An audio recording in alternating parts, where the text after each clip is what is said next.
आज मैं आपको एक भक्ति कहानी सुनाने जा रही हूँ।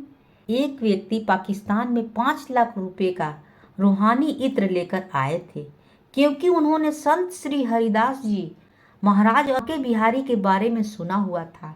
उनके मन में आया कि मैं बिहारी जी को यह इत्र भेंट करूं। इस इस इत्र की खासियत यह थी, अगर बोतल को उलट दोगे तो इस इत्र धीरे धीरे गिरेगा और इसकी खुशबू लाजवाब होती है। ये व्यक्ति वृंदावन पहुंचा। उस संत जी एक भाव में डूबे हुए थे। संत देखते हैं कि राधा कृष्णा होली खेल रहे हैं। जब उस व्यक्ति ने देखा कि ये तो ध्यान में है, तो उसने वह इत्र की शीशी उनके पास में रख दी और पास में ही बैठकर संत की समाधि खुलने का इंतजार करने लगा। तभी संत जी देखते हैं कि राधा जी और कृष्ण जी एक दूसरे पर रंग डाल रहे हैं। पहले कृष्ण जी ने रंग से भरी पिचकारी राधा जी के ऊपर मारी और राधा रानी सर से लेकर पैर तक रंग में डूब गई। अब जब राधा रानी रंग डालने लगी तो उनका छोटा घड़ा खाली हो गया। तब संत को लगा कि राधा जी तो रंग डाल ही नहीं पा रही हैं, क्योंकि उनके पास रंग खत्म हो गया है। तब संत ने उस इत्र की शीशी खोली और राधा जी के छोटे से घड़े में डाल दिया और तुरंत राधा जी ने कृष्ण पर रंग डाल दिया।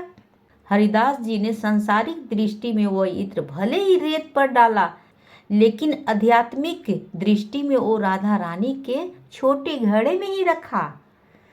उस भक्त ने देखा कि इस संत ने सारा इत्र जमीन पर गिरा दिया।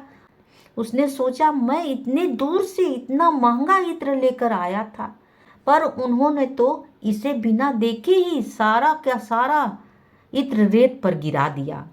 मैंने तो इस संत के बारे में बहुत कुछ सुना था, लेकिन इन्होंने मेरे इतने महंगे इत्र को मिट्टी में मिला दिया। वह कुछ भी न बोल सका। थोड़ी देर बाद संत ने आंखें खोली। उस व्यक्ति ने संत को अनमने मन से प्रणाम किया। अब तो वह व्यक्ति जाने लगा।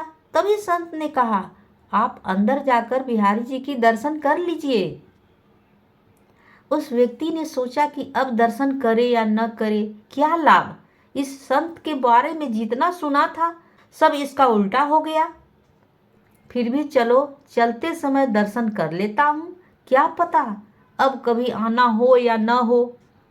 ऐसा सोचकर वह व्यक्ति बांके बिहारी जी के मंदिर में अंदर गया तो क्या देखता है कि सारे मंदिर में वह इत्र महक रहा है।